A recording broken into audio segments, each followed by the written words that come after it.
Yung labanan kung sino po dapat ang mamuno sa impeachment trial ng Vice Presidente. At nahalal nga si Senator Francis Escudero bilang presiding officer matapos ang dikit na 12-8 na botohan. At bago yan, nagkaroon ng mainit na debate, sinait pa yung mga naging intensyon, naging pahayag ng mga framers ng ating saligang batas. Ano ho ang inyong pananaw? Tahimik ho ba? Hindi ho ba malinaw ang ating batas patungkol nga po kung sino dapat ang mamuno sa impeachment trial kapag ang Vice Presidente na po ang pag-uusapan?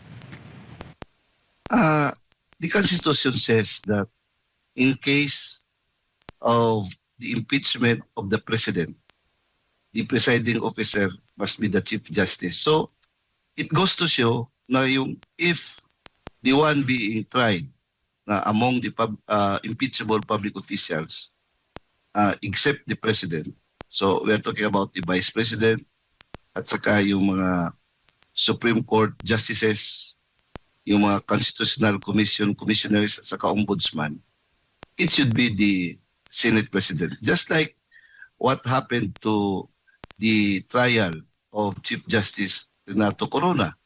It was presided by the Senate President, who was then Senator Juan Ponce Enrile. So kasali yan sa part and parcel yan sa duty ng isang Senate President. But considering that they voted for Senate President, for Senator Escudero to act as a presiding officer, so internal decision yan ng Senado. Ang masaklap lang dyan, kawawa naman si Senate President Win Gatchalian. Parang lumabas sa kanya ay parang stenographer na lang siya. So, nakakahiya on his part. Parang it's an admission na hindi niya kaya na maging Senate President. At kaya nga, ginalal ang isang Senate President with the expectation na kaya niya ang trabaho ng Senate President, including to preside impeachment trial. Opo. So malinaw, attorney, na valid o legal po ang naging botohan ang pagpili po nila ng presiding officer sa halip na si Senate President Gatchalian ay isang ibang senador sa katauhan nga ni Senator Chis Escudero sa pamamagitan ng botohan. Legal po sa paningin po ninyo ang ginawa po nila, bate na rin sa kanilang internal, dahil ito ay internal na case dyan sa Senate Impeachment Court.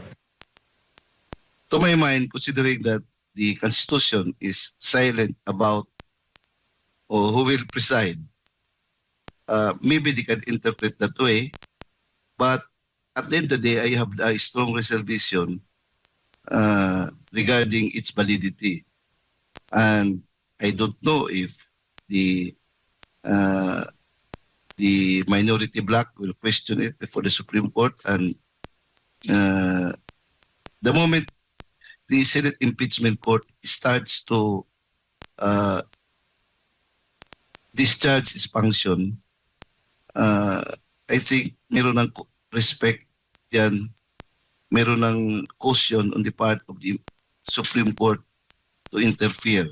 But at this time, ang masasabi ko lang dyan, yung reservation ko lang about the constitutionality and the legality of a Senate President to act as a presiding officer. Nonetheless, nabotohan na nila, and based on their internal rules, yan ang kanilang pasya.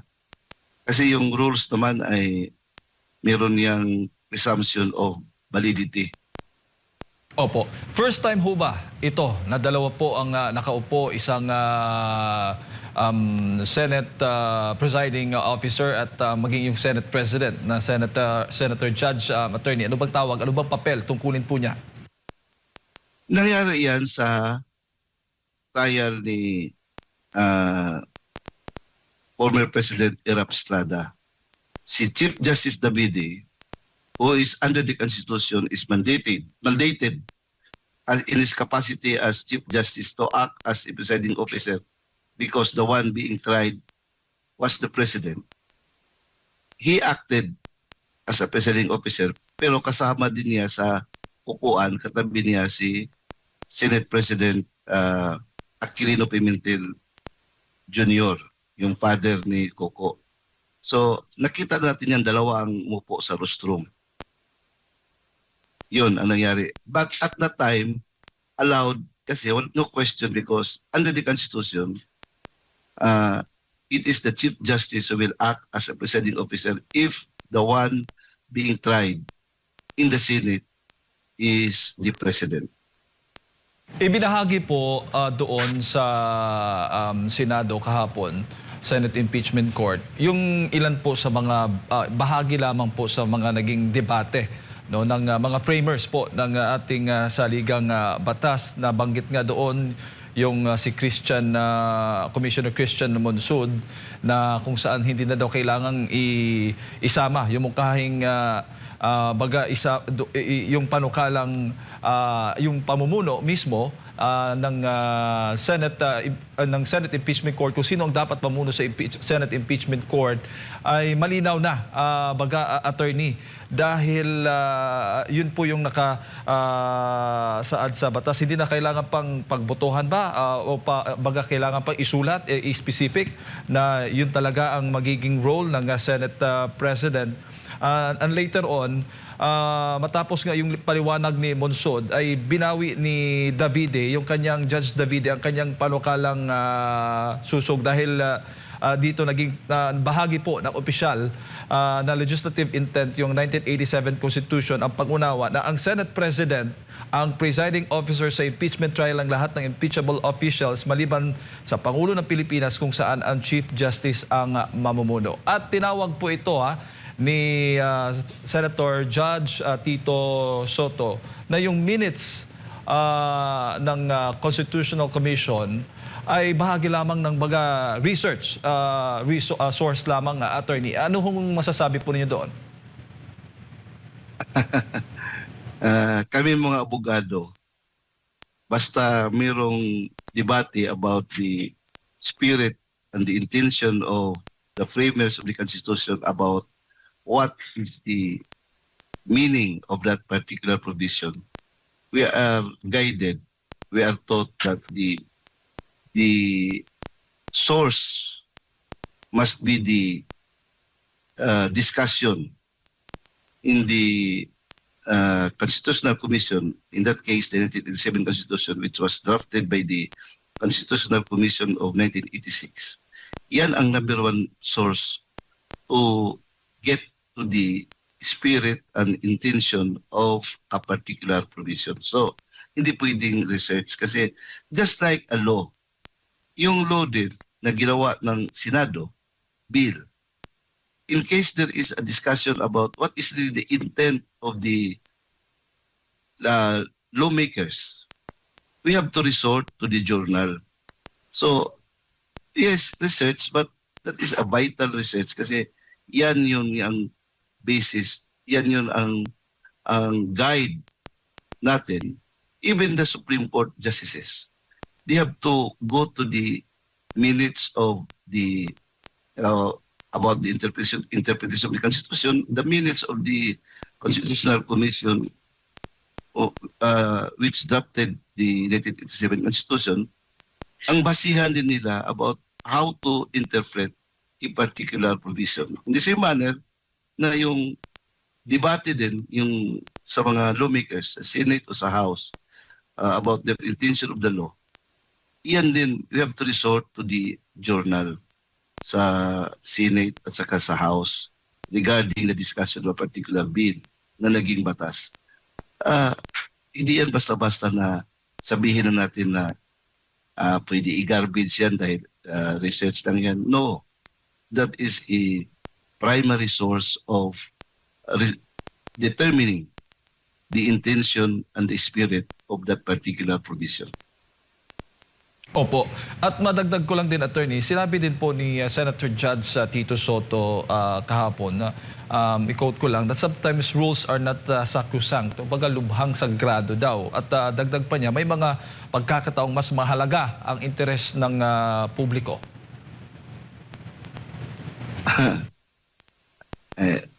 I, I don't want to comment on that, but we lawyers, hindi yan basta-basta na, kasi we are trained to uh, go to the source of the law, which was the discussion. Kaya nga, importante yung mga records na yan. Kanyang opinion yan eh. So, sa kanya yan. I don't know if the lawyers will agree to that. Opo. Pero para po sa inyo, minsan ho ba ang batas ay hindi naman ganoong sagrado po? Pwede ho ba siyang sa madaling salita i-bend? Mahirap yung premise na yan, Jade. Kasi, while it is true that it's the ultimate arbiter of the interpretation of the law is the Supreme Court. Yan talaga, it is what the law it is, yung definition ng Supreme Court. Pero hindi basta-basta yung premise na with the event. The law may be harsh, but it is the law. Kasi yan ang foundation of society. Now, the Supreme Court will always see to it that the spirit and the intention of the law must be upheld. That is the general rule. Otherwise, wala tayong batas kung basta na lang i-bend yan. No, the law must be firm and the implementation of the law must be in accordance with what is really the meaning and the spirit of that particular law. Opo. May template na ho ba before? Or ito talaga yung pinakaunang impeachment trial na isang vice presidente po ang naging akusado, attorney? Yes, to my mind, sa ating history. Opo. Kaya It's the first time that the vice president is the one being tried in the impeachment court. Opo. Kaya sinasabi po ng ilang mga abogado din na o paliwanag na itong impeachment po natin ay sui generis, baga nabubukod tangi. Kaya yung mga senador po natin o yung mga senator judges ay maaari po silang gumawa ng kanilang sariling patakaran ba, sa kanilang sariling baga internal rules, sa kanilang pamamahala nga dito sa impeachment trial ng Vice Presidente. While it is sui generis, but it must be guided with the Constitution. Kasi ang Constitution talaga natin yung foundation diyan na hindi pwede masintabi kasi the impeachment process is both political and constitutional process. So the rules must be in accordance with the Constitution. Hindi pwedeng bawalang Constitution tayo. Otherwise, this is no longer government of laws. It can become a government of men. Hindi yan ang intention natin sa ating Constitution. Because the impeachment process under Article 11, accountability, is laid down in the Constitution. So therefore, yung proseso na yan must be in accordance with the Constitution. Yung respect for due process, yung Bill of Rights, nandiyan lahat yan. Opo. Attorney, si Partner Admar po para po sa karagdagang katanungan po sa inyo. Attorney, may buntag si Admar po. Doon sa threshold na pinagdedebatehan nitong mga nakalipas, tingin niyo po case closed na matapos itong mabanggit din ng presiding officer na si Senator Chis Escudero? At least, meron ng official statement yung Senate Impeachment Court na yung interpretation ng 2/3 must be 16. Kasi under the Constitution, it says, any conviction must be achieved by at least 2/3 of all the members of the Senate. So, yung word na all. So, walang debate na yan. Kasi sabi ni acting presiding officer, o anong tawag yan, presiding officer, Chis Escudero, 16 is the threshold. 16 votes. Opo. Attorney, may pinalutang din po kahapon si Senator Senator Judge Alan Peter Cayetano doon sa posibilidad na mapadalo sa impeachment trial itong dalawang nakakulong ngayon na senador na sina Senador Marcoleta at Senador Jinggoy Estrada. Kagaya din po ng pagpapadalo ng mga ginagawang witness or mga resource person na mga nakakulong po sa mga piitan po natin. Ano pong masasabi niyo po rito? Dapat lang kasi they are still senators. They should not be prevented from performing their constitutional duty, and one of which is the one of the judges of an impeachment trial. Dapat they must be allowed to participate. Opo, kasi minsan halimbawa doon sa naging witness na si Madriaga na yung kanyang mga sinasabi ay ginagawa nilang basehan sa kanilang mga akusasyon. Might as well, ito hindi pa naman sila guilty, maaari pa rin silang dumalo. Pero doon sa usapin na pwede ba silang makaboto, ano naman ang take niyo po doon, attorney? Dapat lang. Kasi to participate, if they will be allowed to participate, it includes yan to vote in that particular proceeding in which given the fact or given the possibility that they will be allowed to participate, dapat they will also be allowed to vote. Opo. Balikan ko lang po doon sa issue po, no? Doon sa pagpili ng magiging presiding officer. Kasi ang kini-question dito, maraming kini-question dito si Senator Judge Alan Peter Cayetano. Una, yung legalidad o constitutionality noong nangyaring June 3. Kung di ako nagkakamali, yun ata yung special election. And during sa special election, pumili sila ng magiging pinuno ng Senado at binakante nila yung mga posisyon. Ganun din, na nagkaroon sila ng pag-amyenda sa kanila pong impeachment rules, no?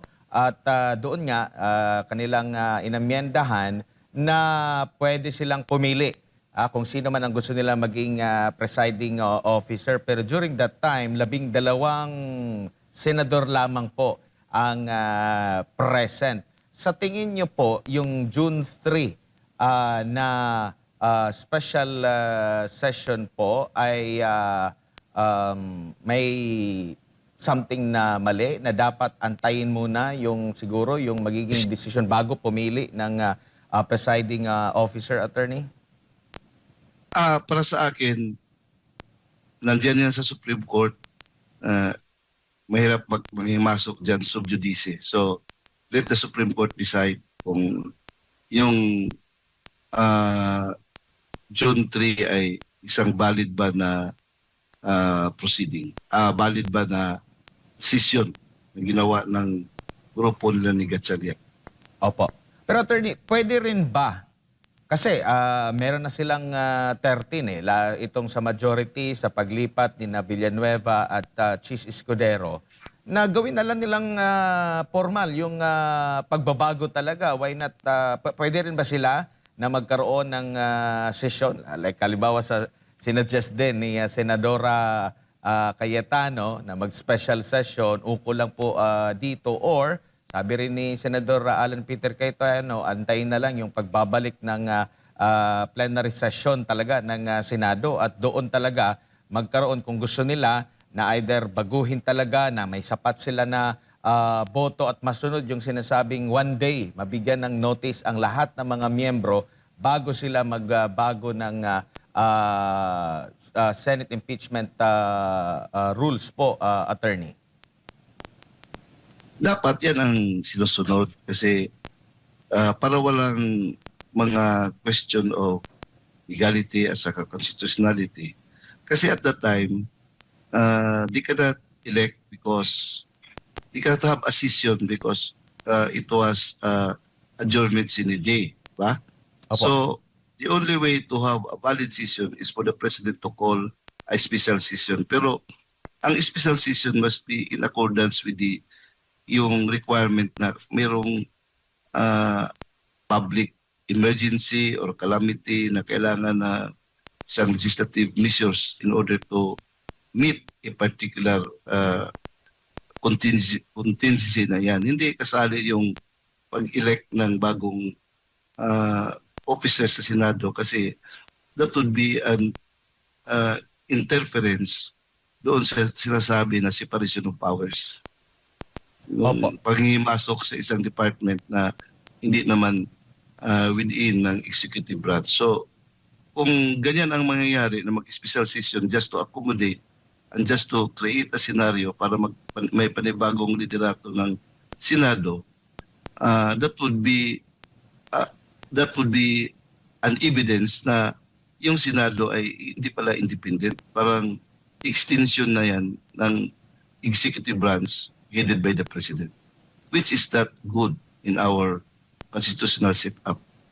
Opo, sinasabi nga nila na may separation pero tingin nyo patunay yung mga statement ni Marcos Jr. lalo na nung tinanong siya at nagbigay pa rin siya ng komento na dapat daw dumalo ang pangalawang Pangulo dito sa impeachment. Meron din siyang statement din na ang dahilan ng naging gulo, lalo na yung sa issue po ng flood control project, ay dahil na naman daw sa panahon ng mga Duterte. Itong mga pahayag na ito ng Pangulo, kasama na yung pahayag din ng Malacanang na panay Duterte ang may kasalanan. Ito po ba'y senyales, sintomas, palatandaan na may kamay talaga ang Pangulo dito sa impeachment laban kay Vice President Sara Duterte, Attorney? Bakit? Debatehan pa ba yan? Let us not make clear, obvious. Di naman siguro yan, that is an undisputed fact, Adman. Opo.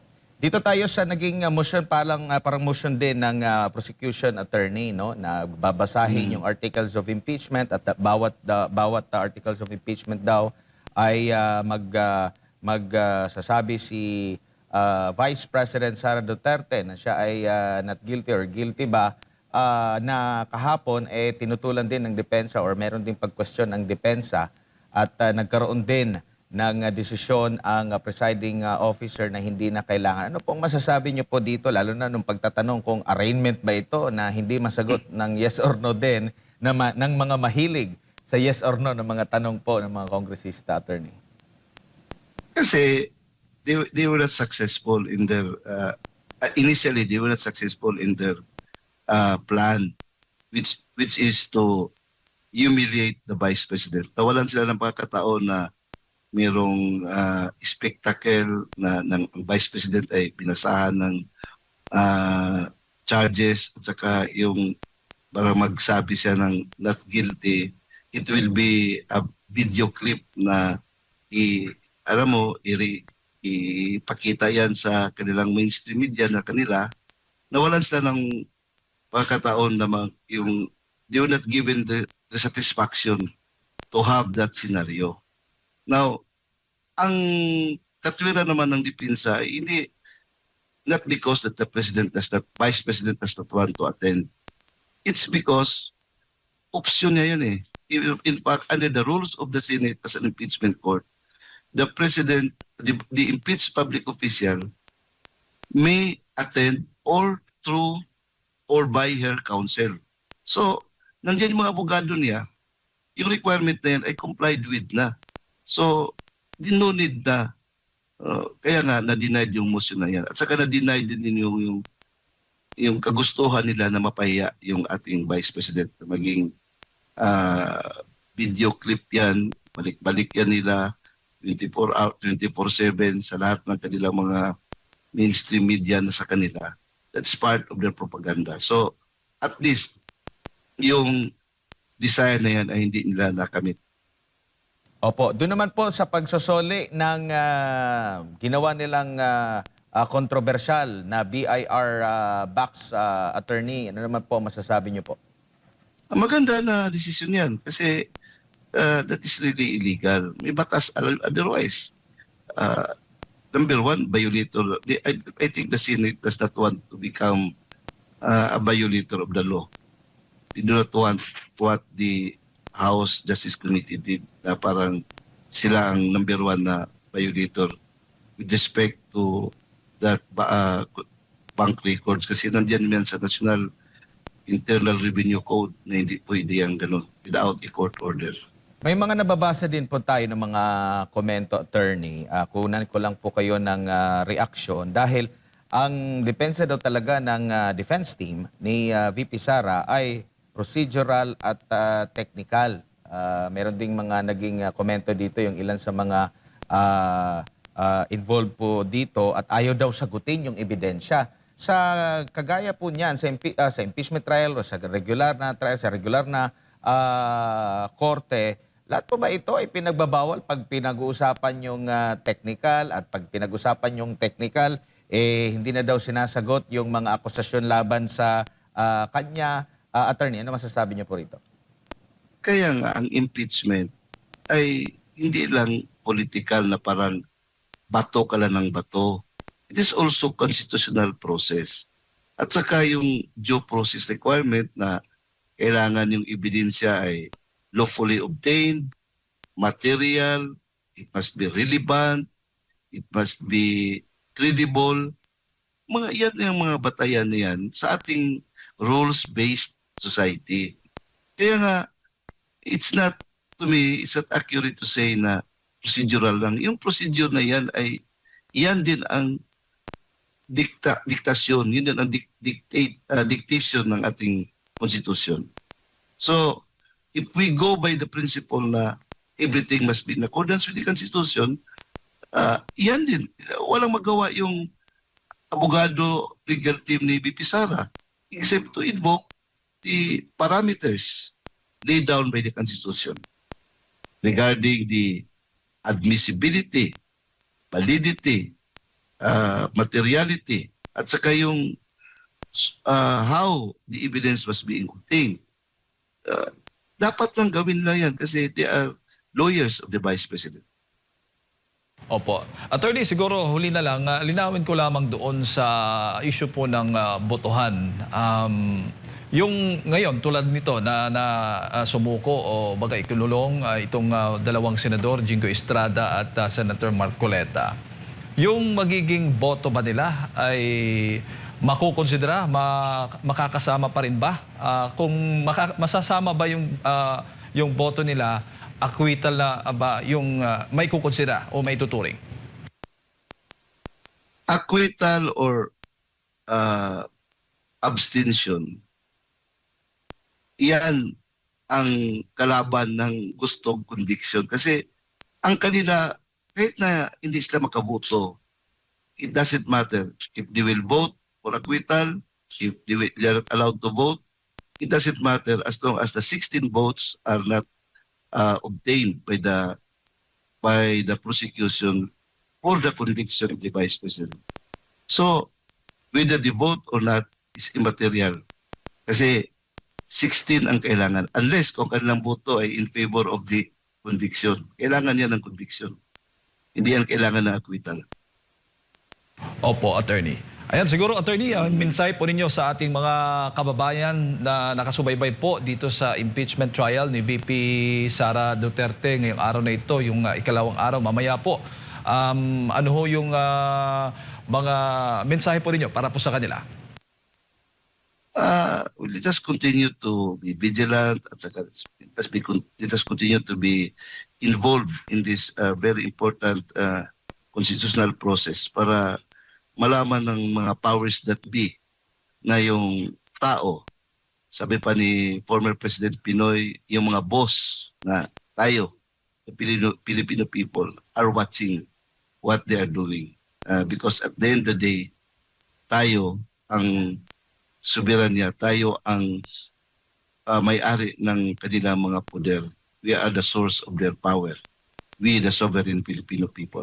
Lalo na yung 32 million Filipinos, more than 32 million Filipinos who voted for Vice President Sara Duterte. They must continue to watch kasi para yung boto nila ay hindi lang masintabi. That is disenfranchisement kasi we voted her to be the Vice President until 2028. And that is our contract with the Vice President.